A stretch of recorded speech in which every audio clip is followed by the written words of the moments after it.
This is a CBC podcast. This is ripping my heart out. Quote, super sad about this, but mostly because I have a hard time with change, end quote. These are just a couple of comments people wrote on a recent Facebook post by the Museum of Natural History. The museum has announced some big changes. It is removing a few of the beloved bird and animal exhibits that have been there for the past 5 decades. The work begins next week, so the museum can make room for some new and upcoming exhibits. Jeff Gray is the curator of visitor experiences and exhibits at the Museum of Natural History, and he spoke with Main Street's Emma Smith. I mean, we feel those feelings too, and it's, we are surrounded by them all the time, and we certainly appreciate, people's nostalgia for them and how they feel about change sort of in general and sort of change specific to the space. I would say that, we will still have these items in the museum's collection. Some areas are being repurposed and removed to other areas. Other things won't be on view, but could come back in different ways in the future. Can you tell me a bit more about those spaces? What are some of the things people can see there now? If you were to currently come into the museum, you would see the puffin case, the eagles. You would see an area of mammals that includes bobcats and lynx and the bear that growled to people. There's the bird area that has a significant number of birds. And then there's also the geology collection in the middle of that space as well. The moose and deer case is not part of this process. I know that a lot of people have targeted that as something that they were concerned about. It is staying and is actually being enhanced, and we're doing a number of things to that to actually make it a better experience for visitors.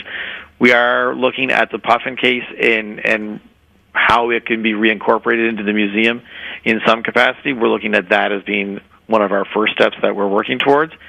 Anything that can be saved or removed from those cases will go back into the collection of the museum, and we're looking at ways to incorporate it into future parts of what we do. Okay. Are there some pieces that are just too old? Like you mentioned, some have been there for 50 years. Are there some that are maybe damaged or not in good condition at this point? That is possible, but everything will be assessed by our curatorial team here at the museum. We have a conservator on staff as well. They'll look at everything that is removed. This is not a demolition and destroy project. It is about conserving our own history and the things that belong to Nova Scotians. But it's also a process of reinvigorating that space and making new experiences for museum visitors to come back and see again in the future. Can you tell me a bit more about the history of some of those, well-loved specimens and cases that people see in the museum? So you mentioned some of them have been there for 50 years. What's the history of that? Well, the museum has been here on Summer Street since 1970, and many of the space that we're talking about were built into this museum as permanent exhibits, in the late 1960s, prepping to open this space. At the time, there wasn't a lot of thought about, will those stories change? Will there be a need for change? And so that's something that we're sort of going through now. So they've been here the entire 50 years that we've been here on this site. And so, we certainly appreciate that people, multiple generations have come through the museum and have seen these experiences. People who've come once or people who have come hundreds of times have sort of experienced the areas that we're changing.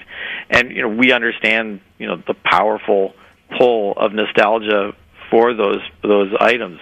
And I think that really that's what a lot of people are the most intrigued by with themselves, is that it's not necessarily the actual things that they've seen, but how they felt or who they were with or the memories that they have during those times. And I would say that, speaking on behalf of a lot of staff here, that's been the most heartwarming part of all of it. Whether you're upset about the change or you're excited about the change, the fact that you even commented that it's been happening means that in some way we've impacted or had some impact in people's lives and that it means something to them. And I think that that's just been really a wonderful experience. Do you have a favorite specimen as part of that, some of those cases? I do. I mean, I think you love them all like they're your children, and you can't have any favorites. But I think for a lot of visitors have commented on the idea of coming around the corner and that bear growling at them.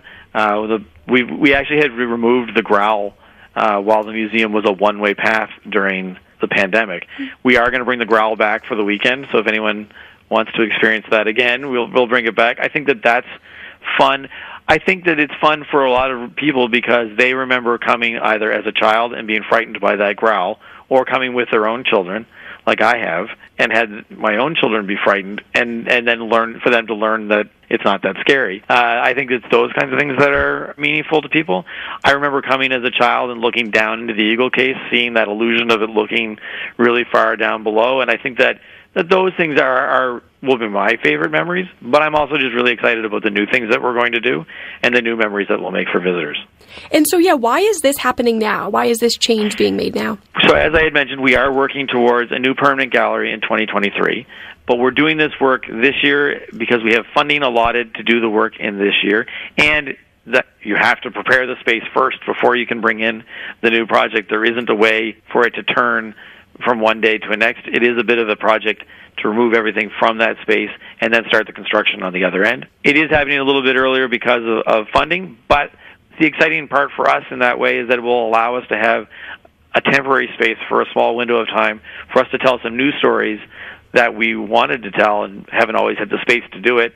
This will allow that to happen as well.